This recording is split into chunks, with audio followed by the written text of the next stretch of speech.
রাজশাহী বিশ্ববিদ্যালয় কেন্দ্র ছাত্র সংসদ রাকসু নির্বাচনে শিবির সমর্থিত সম্মিলিত শিক্ষার্থী জোট প্যানেল থেকে কার্যনির্বাহী সদস্য পদে প্রার্থী হয়েছেন সনাতন ধর্মাবলম্বী শিক্ষার্থী সুজন চন্দ্র।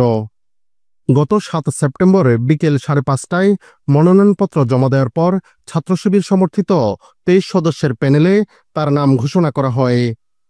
সুজন চন্দ্র রাজশাহী বিশ্ববিদ্যালয়ের ট্যুরিজম অ্যান্ড হসপিটালিটি ম্যানেজমেন্ট বিভাগের ২০২২-২৩ শিক্ষাবর্ষের শিক্ষার্থী।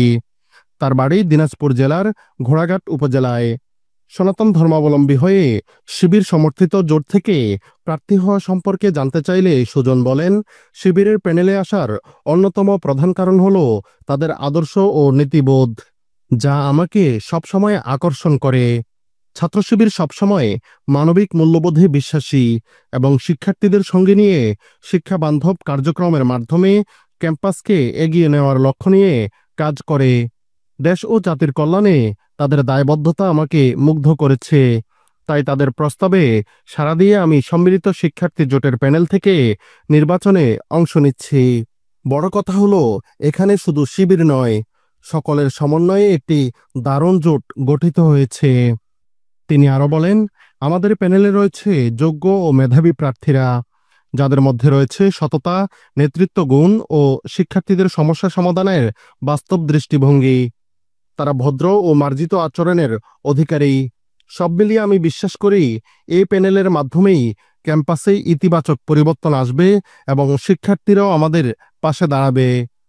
নির্বাচিত হলে শিক্ষার্থীদের জন্য একনিষ্ঠভাবে কাজ করার প্রত্যয় ব্যক্ত করে সুজন বলেন, আমি যদি নির্বাচিত হতে পারি তাহলে আমার প্রথম কাজ হবে শিক্ষার্থীদের কণ্ঠস্বর হয়ে রাকসুতে তাদের দাবি ও অধিকার তুলে ধরা।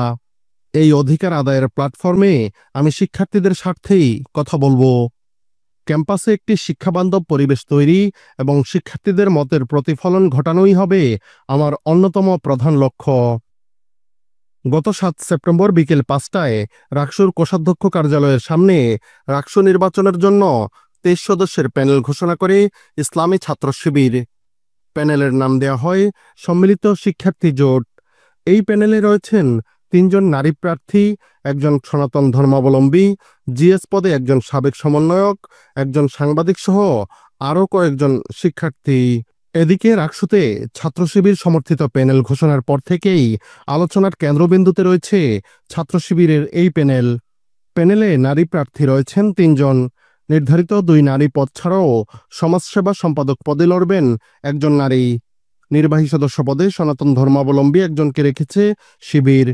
জুলাই আন্দোলনে এক চোখ হারানো দীপ মাহবুবও প্রার্থী হয়েছেন ছাত্র শিবিরের প্যানেল থেকে। ছাত্র শিবির বলছে, সংগঠনের বাইরের দক্ষ ও যোগ্য শিক্ষার্থীদের প্রার্থী করা হয়েছে। এই বৈচিত্র্যই তাদের প্যানেলকে ইনক্লুসিভ করেছে। এটাই তাদের শক্তির জায়গা।